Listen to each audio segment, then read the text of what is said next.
Hello friends, welcome back to my YouTube channel. আমি মৌমিতা আজকে একটা নতুন ভিডিও নিয়ে আপনাদের সামনে উপস্থিত হয়েছি।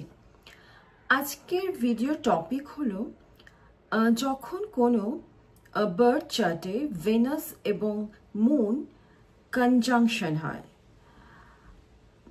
কোন ঘরে? সেকেন্ড হাউসে যখন মুন এবং ভেনাস যুক্ত হয় বা কনজাংশন হয়, তখন সেই জাতকের জীবনে তার প্রভাব কিরকম পড়ে তার উপরই আজকের আমাদের ভিডিও। যদি ভিডিওটি ভালো লেগে থাকে অবশ্যই ভিডিওটাকে লাইক করবেন, কমেন্ট করবেন, শেয়ার করবেন, আর চ্যানেলে প্রথম থাকতে অবশ্যই ভালো লাগলে আমার চ্যানেলটিকে সাবস্ক্রাইব করে নেবেন। তাহলে আর দেরি না করে ভিডিওটি শুরু করা যাক। কোনো বার্থ চার্টে সেকেন্ড হাউস কাকে রিপ্রেজেন্ট করে? সেকেন্ড হাউস রিপ্রেজেন্ট করে ওয়েলথকে, ফ্যামিলিকে, ফেমকে, ফেসকে এবং আমাদের স্পিচকে এবং লাক্সারিকে। তো এত কিছু সেকেন্ড হাউস রিপ্রেজেন্ট করে। সেখানে যখন চন্দ্র এবং শুক্রর একটা কনজাংশন হয়, তখন দেখা যায় জাতক বা জাতিকা খুব তাদের বিউটিফুল ফেস হয় এবং তাদের ভয়েস ভীষণ প্লেজেন্ট হয়, ভীষণ বিউটিফুল হয়। এরা খুব মিষ্টি ভাষী হয় এবং এরা খুব আর্টিস্টিক এবিলিটি, আর্টিস্টিক ট্যালেন্ট এদের মধ্যে দেখা যায়। সেটা মিউজিক, লেখালেখি, বিভিন্ন ক্ষেত্রেই হতে পারে।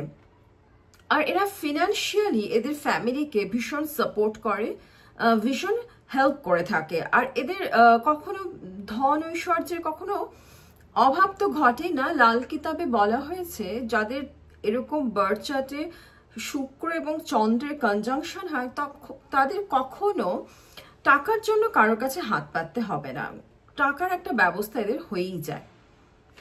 যখন দেখা যায় কোনো বার্থ চার্টে সেকেন্ড হাউসে মুন ও ভিনাসের কনজাংশন হয়, তখন দেখা যায় জাতক বা জাতিকার মায়ের সঙ্গে জাতক বা জাতিকার পার্টনারের আজীবন একটা দ্বন্দ্ব বা কনফ্লিক্ট চলতে থাকে। আর দেখা যায় জাতক বা জাতিকার পার্টনারের ফ্যামিলি জাতক বা জাতিকার সঙ্গে একটু জেলাস ফিল করে এবং তারা সেই ফ্যামিলি, তার যে পার্টনার, তার যে ফ্যামিলি সেই জাতক বা জাতিকার সঙ্গে যার বার্থ চার্টে মুন ও ভিনাসের কনজাংশন হয়েছে তার সাথে ব্যাড পলিটিক্যাল গেম খেলে থাকে। এটাও দেখা যায় এই কনজাংশনের ক্ষেত্রে। আর যেটা দেখা যায় এই কনজাংশনের জাতক জাতিকারা ইমোশনাল ডিপেন্ডেন্ট হয়। এটা একটা নেগেটিভ সাইড। আর পজিটিভ সাইড হলো এদের গুড কমিউনিকেশন স্কিল, এদের সফিস্টিকেটেড স্পোক্স পার্সন হয় এরা, এদের মধ্যে আর্টিস্টিক অ্যাবিলিটি, আর্টিস্টিক ট্যালেন্ট থাকে। এরা কালেক্ট করতে ভালোবাসে আর্টস, কালেক্ট করতে ভালোবাসে পারফিউম, এসেনশিয়াল অয়েল। এরা খুব গার্ডেনিং করতেও ভালোবাসে। এদের টেস্ট বা রুচিটা ভীষণ ক্লাসি হয় এবং এরা খুব ফুডি হলেও সব ধরনের খাবার কিন্তু এরা খায় না। খুব হেলদি খাবার খেতে এরা ভীষণ কনসিয়াস হয় নিজেদের খাবারের ব্যাপারে এবং যেখানে সেখানে এরা কিন্তু খাবে না। এরা সেক্ষেত্রেও এরা ভীষণ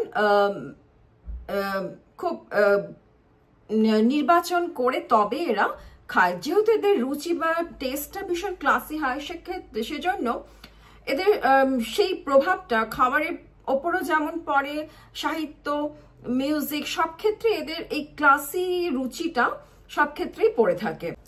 মুন ও ভিনাসের কনজাংশন যখন সেকেন্ড হাউসে হয়, তখন দেখা যায় জাতক বা জাতিকা মায়ের থ্রু প্রচুর প্রপার্টি গেইন করে থাকে। এদের পার্সোনালিটি খুব অ্যাট্রাকটিভ হয়, এদের এক ওয়ার্ম ইমোশনাল অরা থাকে এবং এক ম্যাগনেটিক চার্ম থাকে, যে কারণে অপোজিট সেক্স এদের প্রতি খুব সহজেই অ্যাট্রাক্ট হয়ে থাকে। তো ওভারঅল যদি বলা যায় মুন অ্যান্ড ভিনাসের কনজাংশন সেকেন্ড হাউসে কেমন, 90% ভালোই বলা যায়। কিছু নেগেটিভ সাইড বলেইছি ভিডিওতে, তো সেই কিছু বাদ দিলে 90%ই ভালো। তো সেক্ষেত্রে বলা যায় মুন এবং ভিনাসের কনজাংশন সেকেন্ড হাউসে কিন্তু বেশ ভালো। তো ভিডিওটি কেমন লাগলো অবশ্যই জানাবেন। ভালো লাগলে লাইক করবেন, কমেন্ট করবেন, শেয়ার করবেন। আর চ্যানেলে যদি প্রথম থাকেন প্লিজ চ্যানেলটিকে সাবস্ক্রাইব করে নেবার একটা অনুরোধ রইল। ভালো থাকবেন, আবার দেখা হবে একটা নতুন নিউমেরোলজিক্যাল অ্যাস্ট্রোলজিক্যাল ভিডিওতে। Take care, by.